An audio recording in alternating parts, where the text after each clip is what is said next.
Go live. Hey everybody, give me 1 second while I go live on Instagram. Am I live? Okay, there we go. Okay.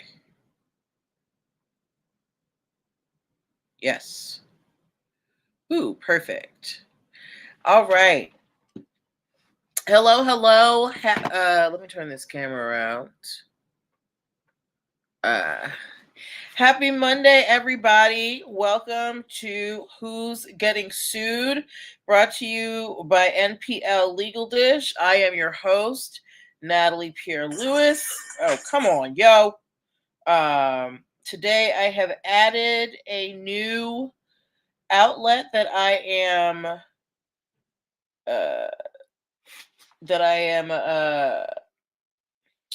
come on, that I'm broadcasting to.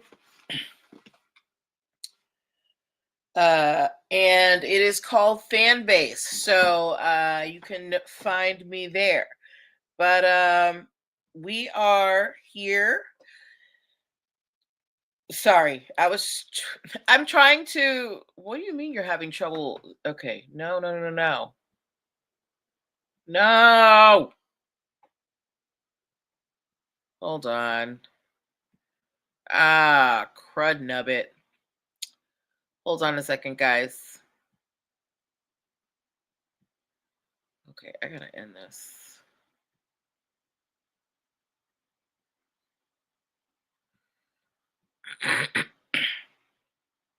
Give me 1 second while I fix this up here. Sorry for the lag. Public. Next. Friends over on. Actually, y'all may not even be live. Hold on a second. And come on. Let's go. Whatever. All right. Can y'all see me? I think we're going to have to do this the old-fashioned way. Let's go back to Instagram. Sorry, I'm having a little bit of technical difficulty today, guys. Bear with me. I want to go live. All right. Here we go. All right. 3 minutes later. All right. Now we are broadcasting on Instagram and all of our other outlets. Welcome to Who's Getting Sued This Week. I'm your host, Natalie Pierre-Lewis. Hi, Rhonda. And we are talking about your favorite celebrity faux pas and how you can learn from them. All right. So just a quick recap from one of our past shows. A couple of weeks ago, I told you guys about M. Night Shyamalan being sued for, here we go. We talked about M. Night Shyamalan being sued for The Servant. There is a director, an Italian director, who says that essentially M. Night Shyamalan and Apple Plus stole her idea for The Servant, based on a movie she wrote called The Truth About. Hold on a second. The Truth About Emmanuel. But yeah. So she said that M. Night Shyamalan and Apple Plus stole her idea. Well, there's been an update. M. Night Shyamalan and Apple Plus have been found not guilty. The judge said basically that there was no way that M. Night Shyamalan could have accessed the film for The Truth About Emmanuel. And not only that, while the premises were the same of a mother who loses a child, a mother who loses a child and kind of breaks with reality and starts taking care of a doll and an ensuing nanny. Yes, those are similar plot lines, but they said that it's not just that. When we look at the dialogue, when we look at the settings, when we look at what the two of them are, one was horror and one was a drama. They said that there's not enough similarity within that, right? Ooh, sorry about that. I had to put y'all over here because it's just makes me feel better to have this over here.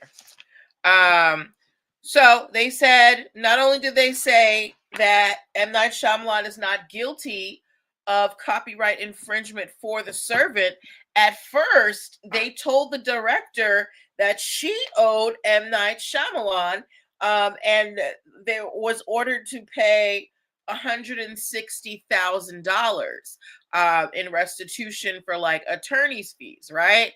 But the another court looked at it and they were like, we're not going to do that. It wasn't that bad of a thing. So, everybody's leaving with whatever they came with. So, but M. Night Shyamalan is in the clear. All right. Now we can get to our new stories of the evening. Okay. Do we have any hockey fans in the house? Do we have any hockey fans in the house?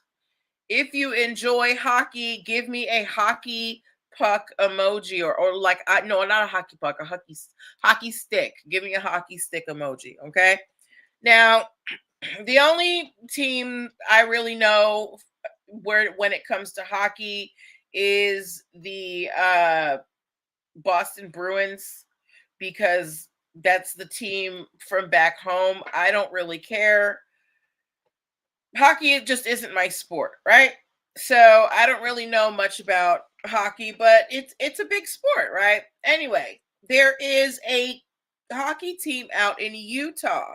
I guess they're a semi-pro team. Currently, their name is the Utah Hockey Club, right? I don't know if you guys remember, not too long ago when the DC team was changing names. At a certain point in time, when they were trying to figure out what the name was, they called it the Washington Football Team, right?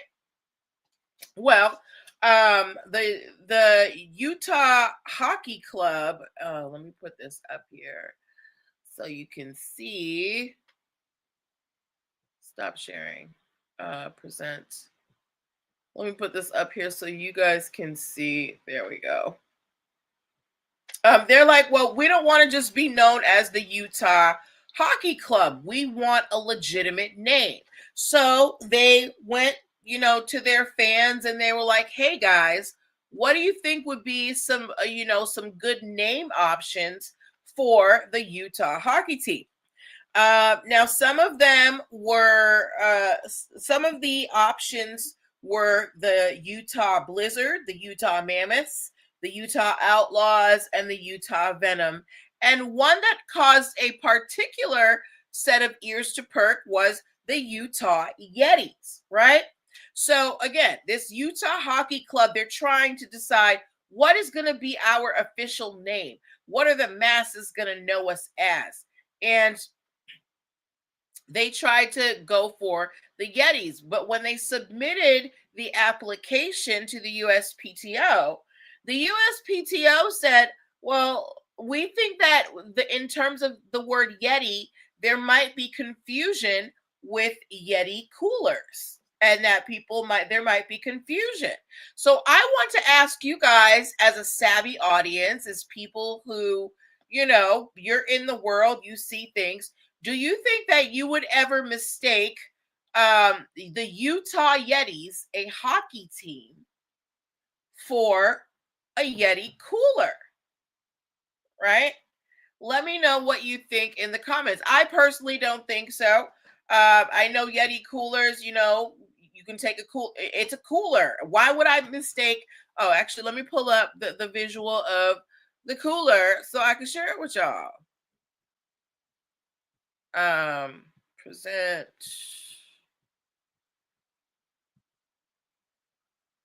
Share. Right. So, actually, sorry, cancel.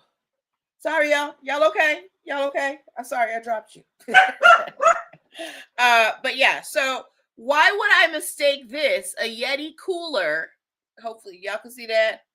Why would I mistake that for a Utah hockey team? Either way, whether or not we want to whether or not we would confuse it, whoever looked at the application denied it based on you know the fact that there could be possible confusion. But they also denied the other options of Blizzard, Mammoth, Outlaws, and Venom. I don't know why, but the Utah Hockey Club, they're having a tough time trademarking their name, right? So but this is like their sixth bite at the apple. So it's never kind of the last word with the USPTO unless you make it the last word. So the hockey club, they're on the sixth name trial. I remember Lizzo, she had to try 7 times before she got 100% that bitch trademark, right? So it's never the last the last round with the USPTO, as long as you have the will and the funds to keep fighting, right? Okay. Next story that we are talking about. How many of y'all have ever rented a U-Haul truck? If you have ever rented a U-Haul truck, did I not download this picture? If I didn't download this picture, I'm going to be so mad at myself. No. If you have ever rented a U-Haul, give me a truck emoji.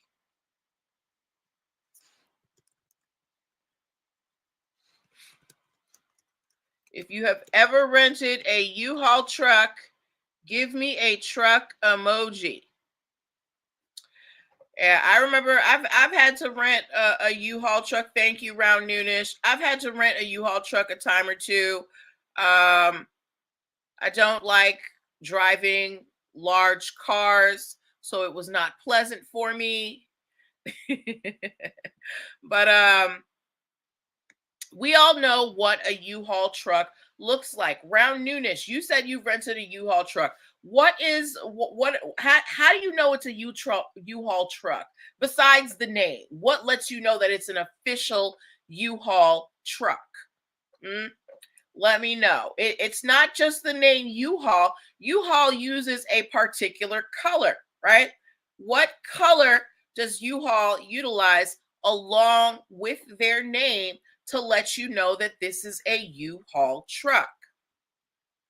And let me pull up this photo right here that I just downloaded. What's the orange? Yes, thank you, girl. Thank you, thank you, thank you. The orange coloring. Let me share this screen.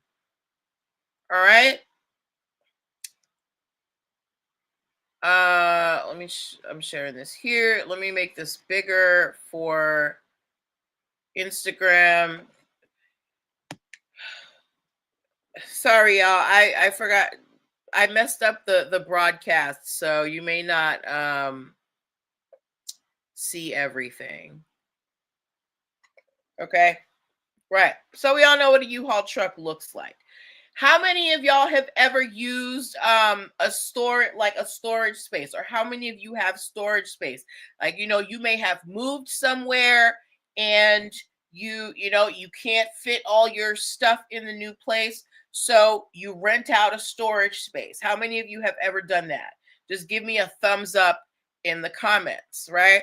And if you did, let me know, what company did you use to store your things. One of the more popular storage companies that I see around is Public Storage, right? If you've ever heard of Public Storage, type Public Storage in the stop screen. Type Public Storage in the comments.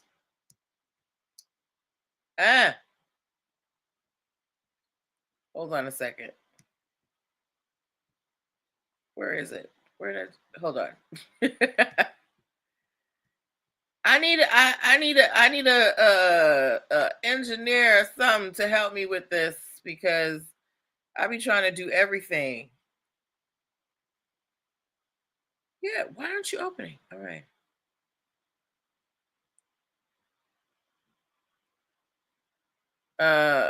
Oh, that's why. Okay. There we go. Sorry guys. I'm doing my best here to make sure that I get all of the visuals together. So please bear with me. Right. Thank you, Round Noonish. You are so engaged. Thank you so much. So public storage, right? Now I remember back in the day, public storage used to have a multicolored logo. Their logo used to be uh purple, yellow, and orange. Um, right?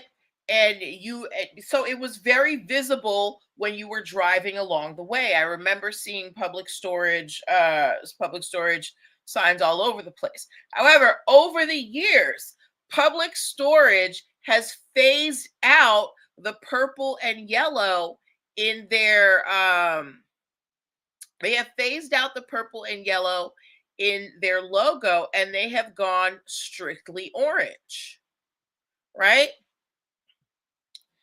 Well, usually that wouldn't be a problem. Brands change, things all the time. You may over time logos do change. If you look at the logos for most car companies over the last few decades, they've all evolved, right? So did I hear? Oh, so Public Storage decided to revamp their image. Instagram, if you want to see the visuals, you can come over on YouTube because it's too much for me to like it keeps messing me up to have to keep on showing you. Um yeah, right? But now that public storage has decided that they are going full orange, they are trying to sue U-Haul and trying to get the USPTO to prevent U-Haul from using the color orange for their business. The funny thing is, the person who started public storage started using the color orange because they were inspired by U-Haul. Round noonish, who's supposed to be green now? Who's green now? Public storage?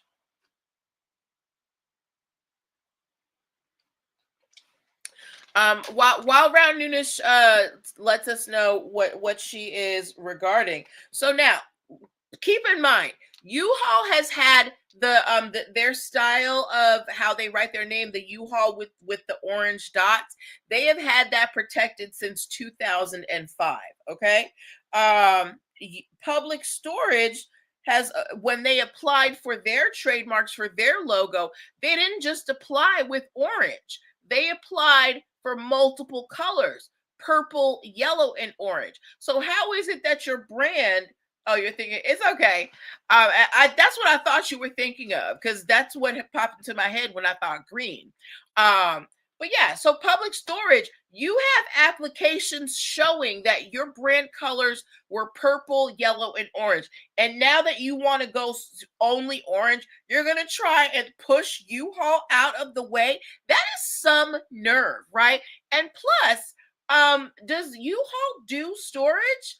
Because while those two businesses are involved in moving, they're doing two different things. U-Haul, we know them more for trucks and stuff. As far as I know, they do not provide storage.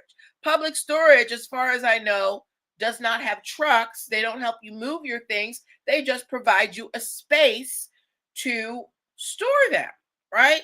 So do you think that public storage is doing too much? They're trying to say that U-Haul should not be able to use the color orange that they have been using, frankly, since the 70s. What do you guys think about that?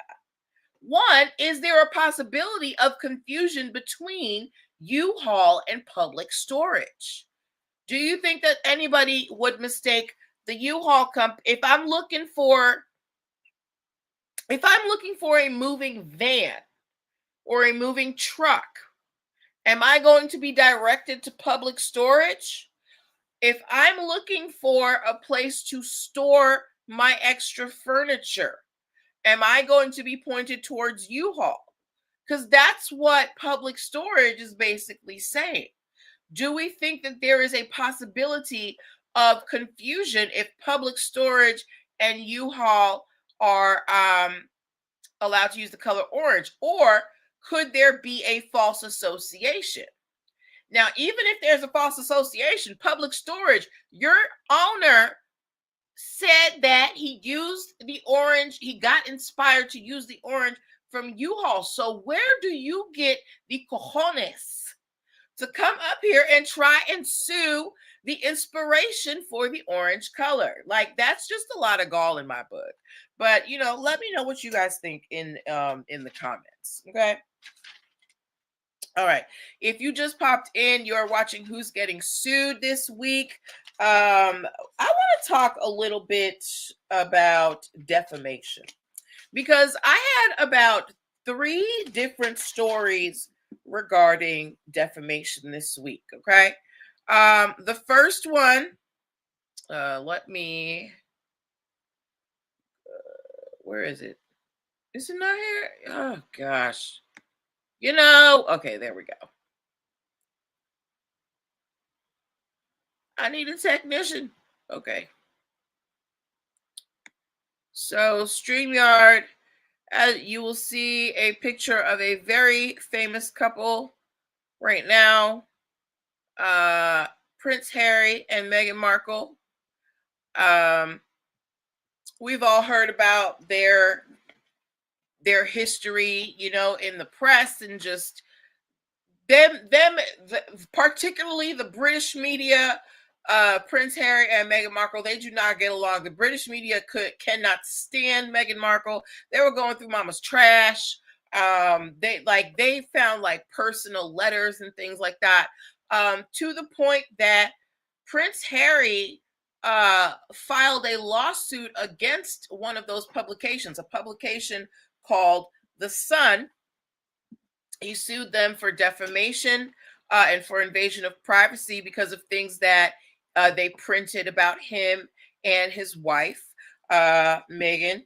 And he won. He actually won his defamation lawsuit. The Sun publication, they issued him an apology, and not only that, he won 10 million pounds from that company. So while Prince Harry may have lost, he gave up his royal status, that 10 million pounds from the Sun is, that's going to come in nice and handy with his new life in Hollywood. So that just goes to show you, whether you're a national publication like The Sun, or you're an online blogger like Tasha K or Milagro Grams, you can't just say whatever you want in the in the public. If you're going to claim something about someone, particularly someone who is a public figure, you better have something to back it up. All right. Now, the next story we had about defamation is Diddy. Diddy is suing one of his accusers for his attorney for defamation, a gentleman by the name of Courtney Mitchell. Apparently Courtney shared videos from the freak off parties with his attorney, and Diddy is saying that it has cast a poor light on him, and he is suing Courtney Mitchell for $50 million. Okay. Do we think that this, of all the things going on with Diddy, do we think that this is what he needs to focus on? Sir, you are facing a lot of criminal charges. I think you better leave Courtney alone, and focus on your defense. Focus on the defense, okay?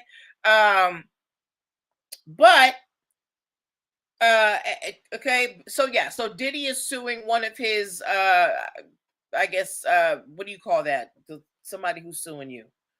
Um, he's suing somebody for defamation. All right, for $50 million because he said that they shared the videos of these illicit sex parties that he was supposed to be having. Okay, and our third defamation lawsuit, my Chris Brown friends, perk up your ears. Hold on a second. Oh, stop screen. Oh wait, who else? Yes, let me share this real quick with y'all. And our third defamation story has to do with Chris Brown. Chris Brown is suing Warner Brothers for $500 million. He is suing them for $500 million because apparently recently they aired a documentary about Chris Brown called a history of violence, right? And apparently in this documentary, they called him a serial rapist and abuser, and they used testimony from a former accuser whose name was never released and was apparently later discredited, right? So Chris Brown is suing Warner Brothers for defamation because he's saying you guys are out here trying to tarnish my image. Now, here's the thing about defamation.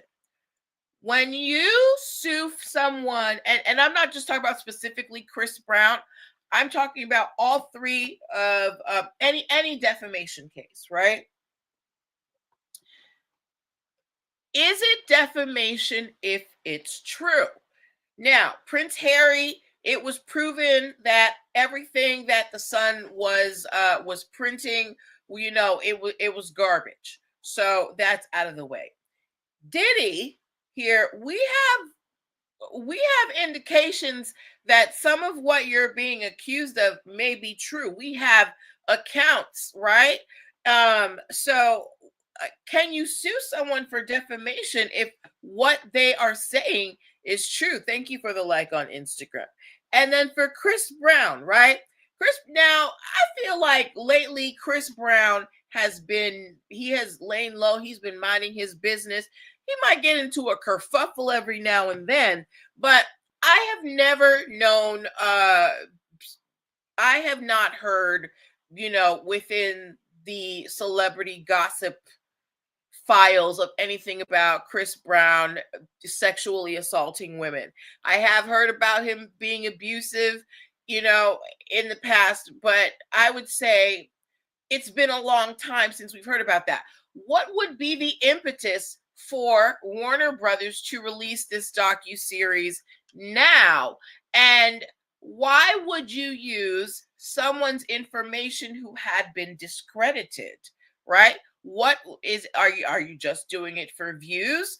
And now it's like if you're using a source that isn't true, that can be defamation unless you have charges. You're saying that someone is a repeated sexual abuser, as well, as well as just a physical abuser, and saying that you're essentially saying that they've been convicted, but you don't have all of that, right? Whereas in the Diddy case, we've got so much that we're seeing coming out that it's kind of like, yeah, this might be true, right? But when it's defamation, sometimes the defense to a defamation lawsuit is that it's true. Like if somebody goes around saying so and so stole, Natalie stole $50,000 from me, right? And I sue that person for $50,000, but they can show where I don't know, they got video of me going into the vault taking the $50,000. That's not defamation. All you're telling the truth. So just because someone says something bad about you, it's not really defamation unless it's untrue, right? If somebody's just basically reading out your rap sheet, that there's no defamation in that. That exists. Round Nuna said, I'm surprised at Warner Brothers for using discredited information. Right. And I'm wondering, like, A, why use that source? And B, why release it now? When's the last time we heard about Chris Brown really being in trouble? Like, that man is making music and, dancing his way onto glory. But just to round it out, when it's not defamation if it's true. If somebody's saying something bad about you and it's true that you did that bad thing, you can't really sue them, right? Unless it's like, you have an NDA saying, I'm not going to tell, that you like to, I don't know, eat your boogers or something. I don't know, whatever. But yeah, it was a lot of defamation stories this week. Okay. Let me remove this. Now, my makeup girlies, or gentlemen, or non-binaries. If you're a person who enjoys putting on, a nice little face every now and then, give me, or you can appreciate a good mug, give me a lipstick emoji. Okay. Now some people swear by expensive makeup. Some people are drugstore divas. They won't pay over $10 for a product. But within the makeup world, there is a price range for everybody, and there is a market for what are called dupes. Dupes are lower cost versions of high end makeup. I'm not just makeup, but usually they refer to makeup products, right? So there is a particular mascara that initially was released by Benefit. It was called Roller Lash. This mascara cost $28 for one. $28 for mascara? Is it going to grow my eyelashes? Anyway, now, if you are somebody who frequents, CVS or Target, you have probably seen the e.l.f. line of makeup products. Now, I remember when e.l.f. products were all $1. When e.l.f. first came out, I remember that the creator of the line, he said he created it because his wife was spending all of this money on makeup and he didn't get it. So he created a makeup line where everything was $1. Now, those days are long gone, but e.l.f. is still very affordable. And I would say that their products are pretty good. So e.l.f., they came out with and they said, yes, this is meant to be a lower cost, alternative to the roller lash. And they called it Lash and Roll. Okay. So Benefit, I'm not exactly sure what the role has to do with it, but whatever. Usually it has to do with the wand and how the mascara applies, on your lashes. So Benefit Cosmetics, which is a higher end cosmetic, not one of the highest, but $28 for mascara. I don't think that's something to sneeze at. They sued what do you call it? They sued e.l.f. and said that it was trademark infringement. They said that this is, you're trying to sell your mascara and make people think it's ours. And e.l.f. was like, no, we're not. What we're saying is we're the cheaper version of you. We don't cost as much. You are not going to find e.l.f. Cosmetics and Benefit Cosmetics in the same place because they're two different tiers of makeup, right? So Benefit is saying you copied us. e.l.f. is saying, yeah, we did, and for less. So they went to court. And Benefit was like, this is trademark infringement. And what do you think the court said? What do you think the court said about, the $6 mascara trying to pretend it's the $28 mascara. The court said, no, no, girl, no benefit. The court said, look, just like Elf said, nobody is going to mistake the Elf um, mascara for the benefit mascara. They are two different price points. They are sold in two different places. You're probably going to find Elf products, in Target in their cosmetics aisle. Benefit, you're probably going to find that at like Ulta, maybe Sephora or something like that, right? They're two different things. And Elf's selling point is that they are a lower priced cosmetics line. So the court said there's no possibility of confusion here, and there's no trademark infringement. Do you guys think that the court got it right? Let me know what you think in the comments. Okay. Was that it? Yeah. So it's a short show tonight. Those were all of the stories that I had for you guys. We talked about, what did we talk about? We talked about the Utah Hockey Club, and their quest for a new name. We talked about Public Storage trying to keep U-Haul from using the color orange. Hold on. Brown Nunes said, I don't wear makeup, but I think Elf has been around longer, I think. I don't know. I really don't know. I enjoy makeup, but I'm not, a makeup girly. What else did we talk about? We talked about we had 3 defamation stories, and we talked about what what defamation is, and that truth, if it's not defamation if it's true. We talked about Prince Harry versus the Sun. He got 10 million pounds. We talked about Diddy suing one of his accusers for $50 million. We talked about Chris Brown suing Warner Brothers for $500 million. And we talked about Elf Cosmetics being sued by Benefit Cosmetics. Okay. So if you have a question on any of those stories, you can feel free to ask them. But this is also a time we can do a quick Q&A if you have any business questions. It's the top of the year. A lot of you guys are starting, your new business ventures, finally getting that business plan out of your head and onto paper. So if you have any questions about that, now would be a time to ask as well. If you need any help with that, that is a service that I do offer. You can go to this link and download my free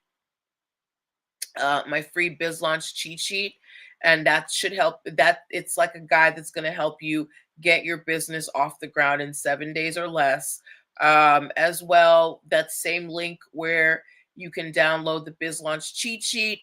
You can book a free 15-minute consultation if you want to, just kind of ask me a couple of questions before you decide to make the leap into entrepreneurship. Okay. But if you don't have any other questions, we can close it here for the night and give you guys a few minutes back. Have a wonderful evening. Take care of yourselves.